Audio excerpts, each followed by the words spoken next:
প্রিয় উদ্যোক্তা, কেন কমার্শিয়াল কিচেন ইকুইপমেন্ট তৈরি করতে আমরা আপনাদেরকে বারংবার সাজেশন দেই। আপনারা একটা জিনিস জানেন যে ভালো পরিবেশে থাকলে মানুষের সাইকোলজি ভালো থাকে। আপনি দেখেন সমস্ত ফাস্টফুড, চাইনিজ এবং বর্তমানে বাংলা রেস্টুরেন্ট গুলো পরিবেশ অনেক ভালো করছে, অত্যাধুনিক ডেকোরেশন করছে, অত্যাধুনিক চেয়ার টেবিল করছে, কিন্তু রান্নাঘর ডেভেলপ করছে না। আপনার যেখানে একটা শেফ রান্না করবে সেই ঘরটাকে যদি আপনারা ডেভেলপ না করেন, তাহলে আপনি যতই বাহিরে ডেকোরেশন করেন না কেন, আপনার খাবারের কোয়ালিটি ভালো হবে না। আপনি কম দামে শেফ পাবেন না। একটা জিনিস জেনে রাখবেন, আপনি যদি সঠিক দামে শেফ, ভালো শেফ পেতে চান, তাহলে আপনার রান্নাঘরটাকে আন্তর্জাতিক মানের রান্নাঘর করতে হবে। আপনি আন্তর্জাতিক মানের রান্নাঘর যদি করেন, আপনি একটা আন্তর্জাতিক শেফ পাবেন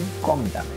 যাকে আপনি বাবুর্চি, যাকে আপনি স্যালারি দেন 35,000, 25,000, আপনি জানেন না যে একটা প্রফেশনাল শেফ সে 20,000-এ আপনি পেয়ে যেতে পারেন, কারণ তার পরিবেশ ভালো লাগে। তার কমার্শিয়াল কিচেনের যদি তার পরিবেশ ভালো লাগে, তার রান্নাঘরের যদি পরিবেশ ভালো লাগে, সে কম দামেও কাজ করতে সম্ভব। প্রিয় উদ্যোক্তা, যদি আপনারা এটা ভাবেন যে আমাকে যেটা কাস্টমার আমাকে দেখছে সেটাকে আমরা ডেভেলপ করব, এবং ব্যাকগ্রাউন্ডে অর্থাৎ কিচেনে কাস্টমার যেহেতু দেখে না, সেহেতু আপনি ডেভেলপ করবেন না। আপনার রেস্টুরেন্ট খাবারের কোয়ালিটি যদি ভালো না হয়, আপনি যতই ডেকোরেশন করেন না কেন, সাময়িক আপনি ডেভেলপ হলেও দীর্ঘস্থায়ী অর্থাৎ সাস্টেনেবল ডেভেলপ হবে না। প্রিয় উদ্যোক্তা, যদি সাস্টেনেবল ডেভেলপ না হয়, তাহলে আপনি দীর্ঘমেয়াদী লং রানে ব্যবসা করতে পারবেন না। আপনি একটা জিনিস দেখবেন, পৃথিবীর সমস্ত সফল লোকরা তারা বলে কি মাইন্ডসেট, মাইন্ডসেট, মাইন্ডসেট, তারা সকলেই বলছে। আপনি যদি আপনার শেফের ব্যাপারে, আপনি যদি আপনার কর্মচারীর ব্যাপারে, আপনার যদি আপনার হোটেল বয়ের ব্যাপারে যদি আপনি আপনার মাইন্ডসেটটাকে চেঞ্জ না করেন, আপনি যত কিছুই করেন না কেন, দিন শেষে রেজাল্ট খারাপই হবে।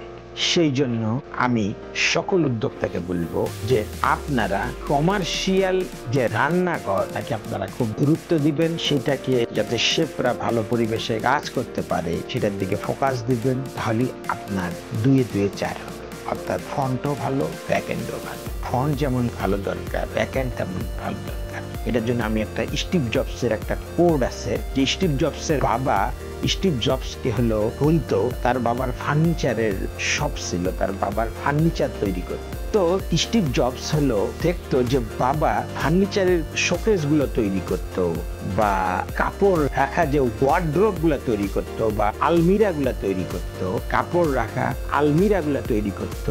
সেই আলমিরার পিছনের যে কাঠটা, সেই কাঠটাও তার বাবা ভালো দিত।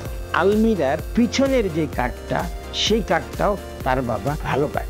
স্টিভ জবস তার বাবাকে বলতো যে বাবা, এই পিছনের কাঠটা তো কেউ দেখে না। তার বাবা তাকে উত্তর দিত যে আমরা কোয়ালিটিকে ফোকাস করি, কাস্টমার পিছনের কাঠটা না দেখতে পারে, কিন্তু আমি তো জানি যে আমি পিছনে কি দিচ্ছি।